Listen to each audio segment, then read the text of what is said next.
इसके बाद बहुत सारी बातें अभी शेष हैं। अभी हो सकता है राहुल गांधी के बारिश में भीगने के बाद हमारे जो हैं प्रधानमंत्री इससे भी बड़े आंधी तूफान में जो है भीगे।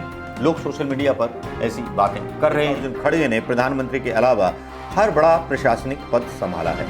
इतने चुनाव जीते हैं कि गिनती करनी मुश्किल है, पर गमलों में उगे बुद्धिजीवियों को लगता है कि खड़गे जी को कुछ नहीं आता। संयोग है कि ये तीनों बुद्धिजीवी अगर उन्हें बुद्धिजीवी मान लें तो एक जाति के ही हैं। चेतन भगत पर सीधा सीधा हमला दिलीप मंडल का।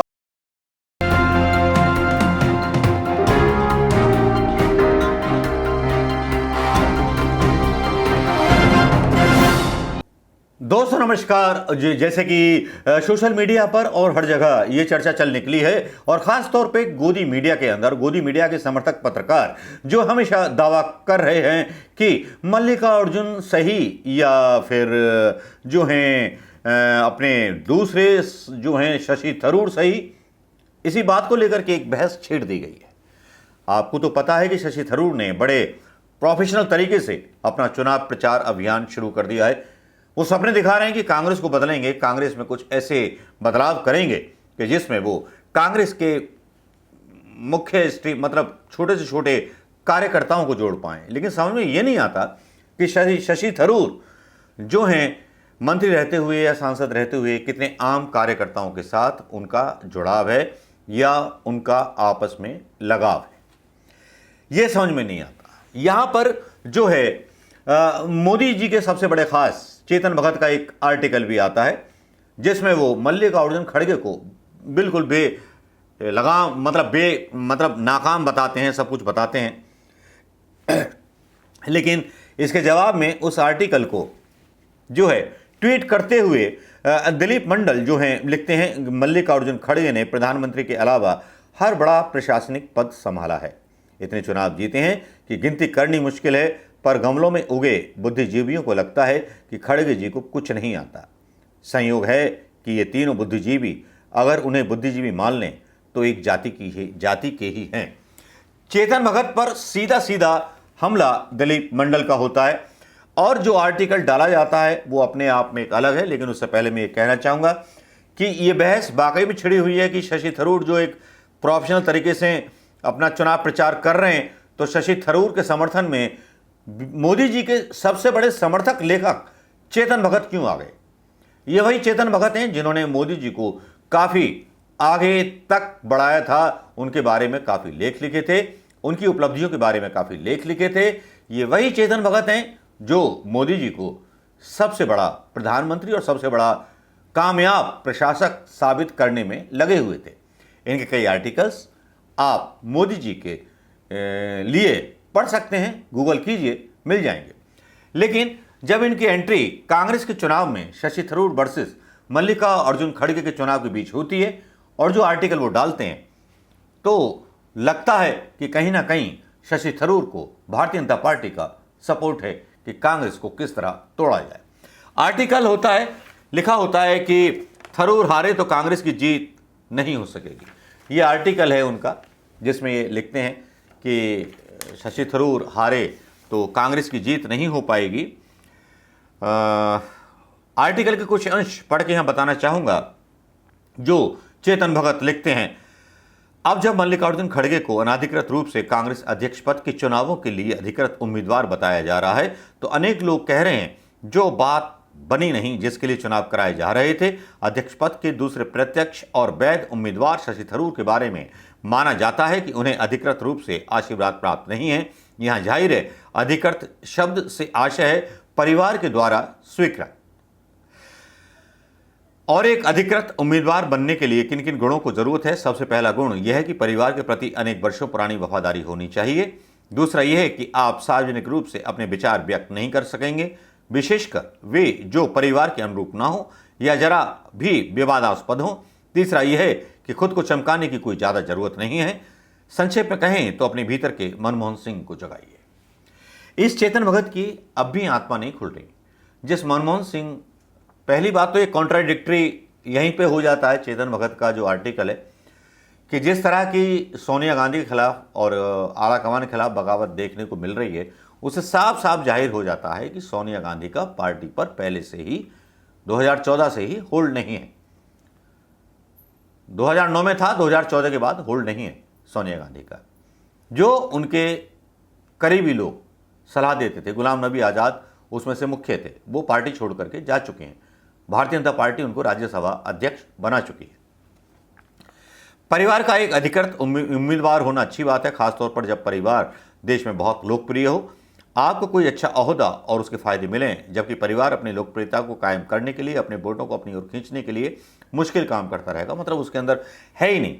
जब गांधी परिवार के अंदर ऐसी कोई बात है ही नहीं, तो फिर इस तरह के आरोप चेतन भगत के मुझे बेईमानी से लगते हैं। कांग्रेस की यही दुविधा है कि परिवार अधिकृत उम्मीदवार का जांचा परखा नुस्खा आजमा रहा है, जिससे वे महत्वपूर्ण पार्टी पदों पर रिमोट कंट्रोल पर चला सके। इस तरह के उम्मीदवार का चयन ही इसलिए किया जाता है क्योंकि वह ज़्यादा उठापटक नहीं कर सकता है। लेकिन जब आपको उठापटक की ही सख्त दरकार हो, तब कैसे काम चलेगा? यहाँ पर शशि थरूर पिक्चर में आते हैं और इतने बहादुर तो हैं कि कांग्रेस अध्यक्ष पद का चुनाव लड़ रहे हैं। वे भले ही अधिकृत ना हों, उनमें बहुत सारी अच्छी बातें हैं। वे पढ़े लिखे हैं, अनुभवी हैं, कूटनीतिज्ञ हैं। सबसे बड़ी बात यह है कि कांग्रेस के टिकट पर लगातार लोकसभा चुनाव जीतते आ रहे हैं। ये वही शशि थरूर हैं जिनके बारे में 100 करोड़ की गर्लफ्रेंड का जिक्र प्रधानमंत्री मोदी ने किया था। उस टाइम कांग्रेस ने शशि थरूर को अपनी पार्टी से निकाला नहीं था। ये वो सबसे बड़ा दाग था। और उनकी पत्नी का जब आत्महत्या की या क्या हुआ, उस कंट्रोवर्सी में भी शशि थरूर फंसे थे। अब इन चीज़ों को लेकर के शशि थरूर की अहमियत को बता रहे हैं और उनकी नफीस इंग्लिश को महत्व बता रहे हैं कि लिखते हैं उनकी नफीस अंग्रेज़ी के लिए जाना जाता है, लेकिन अब उनकी हिंदी भी बढ़िया हो चुकी है। उनको बोलने का लहजा और हाव भले ही अंग्रेज़ी ज़्यादा हो, उसे सुनने की क्षमता है। वास्तविक भारत में उनके पैर बहुधा धरातल पर जमे रहते हैं। ये कांग्रेस के उन चुनिंदा हाई प्रोफाइल नेताओं में से हैं जो मीडिया फ्रेंडली, शब्द देखिए, मीडिया फ्रेंडली हैं। उन पर नाहे की एलिट होने का दवा मतलब ठप्पा लगाया जाता रहा है। अब अगर 4500 से ज़्यादा पीसीसी सदस्य थरूर को वोट देते हैं या ये अगर अधिकृत के विरुद्ध भी वोट देते हैं तो बदलाव आ सकता है। दूसरी संभावना यह है कि खड़गे भारी अंतर से जीते हैं, इसकी संभावना 75% है। चीज़ें हमेशा अधिकृत के पक्ष में होती हैं। अगर खड़गे जीतते हैं तो कांग्रेस में निराशा का माहौल कायम रहेगा।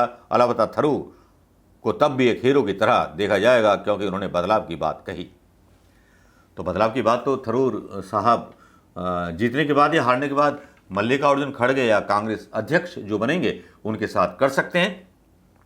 इस आर्टिकल की जरूरत है क्या केवल शायद इसलिए कि कांग्रेस में जो चुनाव हो रहा है उसमें कुछ रोटियां सेक ली जाएं, लेकिन ये रोटियां सेकी नहीं जा सकती क्योंकि एक तस्वीर ऐसी आती है भारत जोड़ो यात्रा की जो भारतीय जनता पार्टी के इरादों को मतलब जो है बहुत बड़ा झटका देती है।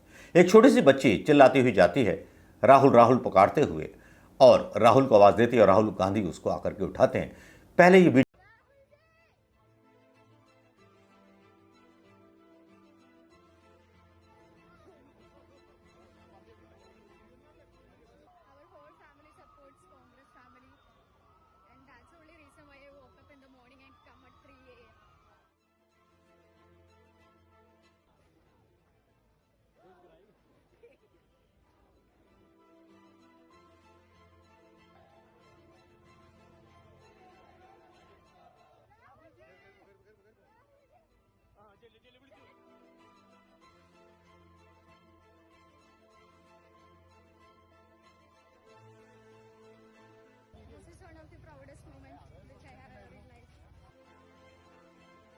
ये वीडियो आपने देख लिया होगा दोस्तों, और इसके बाद बहुत सारी बातें अभी शेष हैं।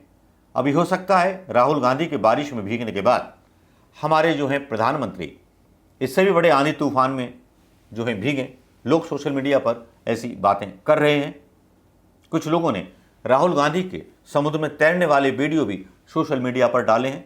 वो चैलेंज कर रहे हैं कि प्रधानमंत्री मोदी समुद्र में तैर के दिखा दें। लेकिन कुछ लोग बोल रहे हैं कि बहुत जल्दी 1 महीना रुकिए, वो बच्चों की नाव का आह्वान करेंगे और जब कहीं बारिश होगी तो बच्चों को बुला करके कागज़ की नाव नालियों में पानी के तैराएंगे।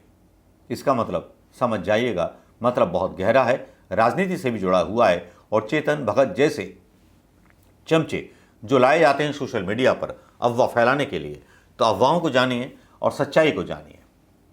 मल्लिकार्जुन खड़गे को एक तरह से एक आदेश रावल ने ट्वीट कर दिया था डार्क से डार्क है, तो उनको सार्वजनिक माफ़ी मांगनी पड़ी।